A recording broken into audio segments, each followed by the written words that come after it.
Less than a year ago, this mother was convicted of child cruelty in the breaking of little Desiree's leg. She did not serve any jail time, zero. And Desiree was put right back in her custody just 2 months later.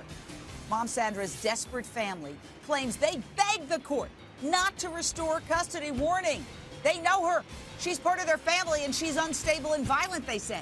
Sandra's own sister started an online petition in a desperate last-ditch effort to get this child, her niece, away from her sister. I said she's gonna kill her. She's gonna die. I said I'm never gonna see her again. I know it. I know it in my heart. This is gonna happen. Then nobody listened. That prediction came true. The child is dead. Tonight, the outrage has spread. Protesters gathering outside Vermont Child Protective Services. And Vermont's Citizens Advisory Board has launched an investigation to find out how on earth this innocent child ends up back with her mom, despite her mother's horrific backstory. And we're just getting started on what she's done. People want to know why this beautiful child ended up dead.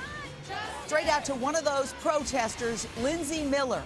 I want to thank you for joining us from Vermont. Lindsay, you participated in a protest in honor of Desiree Sheldon, this little girl, this gorgeous, gorgeous, innocent creature who didn't have to die.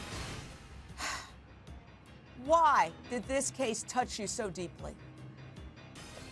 I myself have 2 young children, so just seeing this poor little 2-year-old girl that really had no reason to be put back into that home. Everything, if you looked at it on the outside, everything told you no. Why did it happen? It just should have never happened. I don't know what. It should never have happened. You're absolutely right. And when it's awful. It's so awful, Lindsay, when you look at your own children. I mean, when I look at this little girl's face, to think of how she died. And we didn't even want to mention it at first because it's too upsetting. But this stepfather allegedly crushed her head.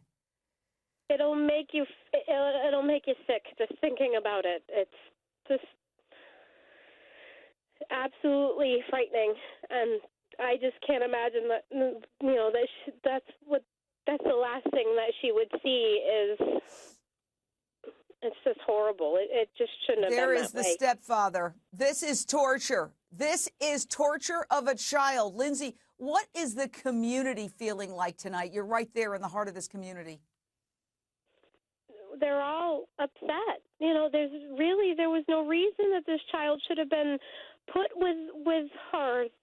What was the state thinking? Why the state is supposed to protect these children from this person. That's why they're set up. But why? Well, we're trying to answer that question right now on this show. So stand by as we explain the story and get our expert Lion's Den panel involved, because it's an important question. If it can happen to this precious innocent, it can happen to other children. Desiree's mother lost it in court and lunged at her husband. Watch this again. What'd you do with my baby? What did you get? You bastard! Oh, she's crying and playing the victim.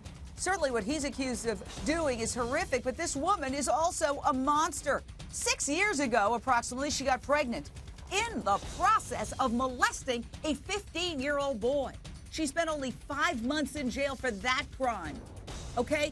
The court has been keeping that child out of her grasp, and the state now has custody of her 1-month-old baby. That's right. She just had a baby by the husband who's accused of murdering her 2-year-old. Okay, I got to go to Alora Nanos, former prosecutor star of Staten Island Law. I mean, it's one thing after another. So many reasons why she should have been kept away from this innocent child. She's already been convicted of cruelty once when the child broke a leg. And absolutely. She didn't take her to the doctor for a week. No, this is absolutely a failure of the child protective system. And I think it's difficult to point to which part of that system really is at fault here, because as a child abuse prosecutor myself, I definitely had cases where I presented evidence, compelling evidence to a judge saying, do not return this child. And because of various reasons in the judge's opinion, the judge did return the child. So It may have been the judge. It may have been a lack of evidence. It may have been a problem with the investigators and the social workers. It is absolutely a failure of the system. But I do want to point out that while the system may have failed, it is the fault of these parents.